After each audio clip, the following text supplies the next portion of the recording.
Mkurugenzi wa sera na mipango kutoka Wizara ya Madini, Augustine Olal, leo katika kufunga jukwaa la 4 utekelezaji na ushirikishwaji wa Watanzania sekta ya madini, amesema sekta ya madini itaenda kufanyia kazi mapendekezo yote yaliyotolewa kwenye maadhimio ili kuleta mafanikio makubwa yenye tija ambayo yatapandisha uchumi wa mtu binafsi na nchi kwa ujumla. Amesema hayo leo wakati akizungumza na wadau wa sekta ya madini jijini Mwanza. Hii ni News Update Media. Ndugu washiriki, kwa siku hizi 3 jukwaa umeonyesha ushiriki mkubwa katika mjadala mbalimbali kuhusu fursa na changamoto za ushirikishaji wa Tanzania.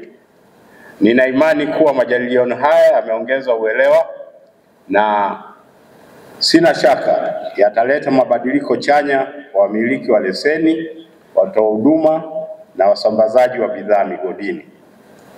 Ndugu washiriki, nawashukuru sana washiriki wote kwa michango yenu ya hoja, maarifa na uzoefu. Tume ya Madini kama maazimio yalivyotolewa pale itazingatia mapendekezo yote yaliyotolewa ili kuhakikisha kuwa sekta madini inazidi kuwa na mchango mkubwa katika uchumi wa taifa na kuhakikisha Watanzania wananufaika ipasavyo.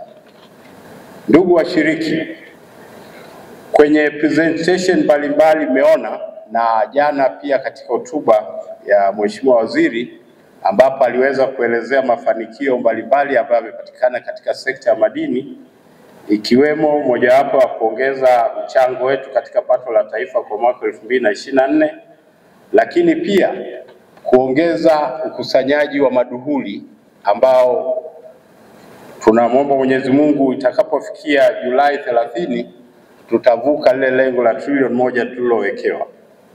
Lakini mafanikio haya yote yametokana na michango yetu sisi wote wadau wa sekta ya madini.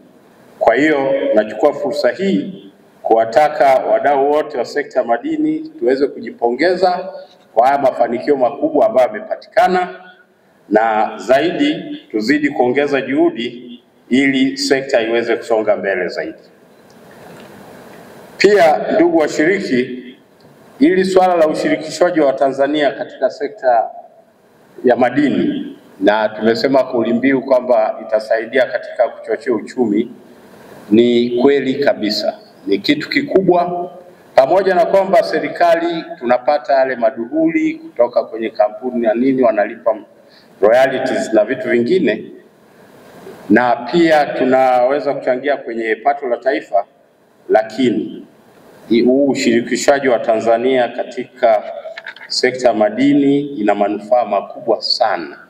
Moja, kama Barrick walivyokuwa wameeleza jana kwamba 96% ya wale waajiriwa ni Watanzania. Maana yake nini? Maana yake ni kwamba wale Watanzania kwanza wanapata mishahara, lakini ile mishahara ina multiply effect kwa sababu tuna extended families. Kwa hiyo wanaweza kuwalisha, kuwagharimia na kuhudumia mambo mengine. Lakini cha pili, huu ushirikishaji unatusaidia katika hao waajiriwa kuweza kupata ujuzi ambao tusingeliupata sehemu nyingine kama visivyokuwepo haya makampuni. Leo tumefika kilele cha jukwaa hili la 4 la utekelezaji wa ushirikishwaji wa Tanzania katika sekta ya madini. Kwa siku 3 tumeshuhudia mijadala ya kina, hoja zenye mashiko, mawasiliano ya kitaalamu na ushiriki mpana kutoka kwa wadau mbalimbali wa sekta hii muhimu kwa uchumi wa taifa letu.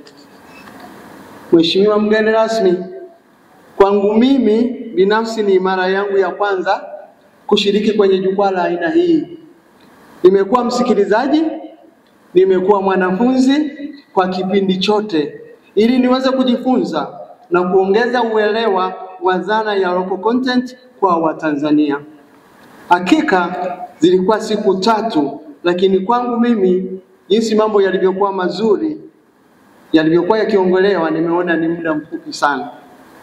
Naendelea kusisitiza, naweka msisitizo kwa kampuni za uchimbaji, wasambaza huduma, watoa huduma kuweza kutekeleza matakwa. Kuna mtu hapa alisema matamanio ya kanuni za ushirikishwaji wa Watanzania bila shuruti ili matokeo chanya yaweze kuonekana. Azimio letu la kwanza ni taasisi za fedha zihamasishwe kutoa mikopo kuwasaidia watoa huduma na wasambaza bidhaa migodini wale wa ndani ili kuwezesha kushindana kwa usawa. Kwa sisi kama Tume ya Madini tutafacilitate hili zoezi kuona kwamba banks kupitia TBA, CRDB, NMB, Stanbic na wengineo wengi kuwaone umuhimu wa kutoa mikopo kwa hao watoa huduma na wasambazaji wa bidhaa migodini ili wawe na ushindani. Azimio la pili ni kufanya marekebisho ya kanuni ya 8, kanuni ndogo ya 6 ili kuhakikisha kampuni za nje kuingia JV na kampuni za Tanzania zinazofanya kazi zinazofanana. Hili lilitolewa jana, kwa hiyo sisi tumelichukua kama azimio kuhakikisha kwamba kampuni zinafanya kitu kinachofanana, kampuni ya kigeni na ya Kitanzania wafanye, ili transfer ya teknolojia iweze kufikiwa kiurahisi. Azimio la tatu ni kuwepo kwa mikakati madhubuti ya mafunzo na kuwajengea uwezo wa Tanzania kwa lengo la kuongeza usimamizi wa kanuni za ushirikishwaji wa Tanzania kwa kuangalia nchi nyingine ambazo zimefanikiwa kwenye masuala ya local content. Iliongelewa kwa mfano, alisema Zimere program iliyoko South Africa, kwa hiyo lenyewe tumelichukua kama azimio. Azimio la 4 ni serikali kuangalia uwezekano wa kuondoa kodi za kuingiza malighafi nchini zitakazotumika kutengeneza bidhaa zinazohitajika migodini kwa watoa huduma na wasambaza bidhaa. Kama nilivyosema, sisi tunatumika kama conduit kuhakikisha kwamba haya maazimio sasa yanapata ufumbuzi. Azimio la 5 ilikuwa ni Tume ya Madini ifanye uchambuzi wa bidhaa zinazohitajika migodini kwa wingi ili kuandaa mpango wa kuzalisha bidhaa hizo nchini kwa kushirikiana na wadau wengine, kwa kuwa ni azma ya Mheshimiwa Samia Suluhu Hassan, Rais wa Jamhuri ya Muungano wa Tanzania, ili kuhakikisha Watanzania wananufaika na uwepo wa rasilimali madini. Mheshimiwa mgeni rasmi, haya ndio maazimio 5 tulionayo.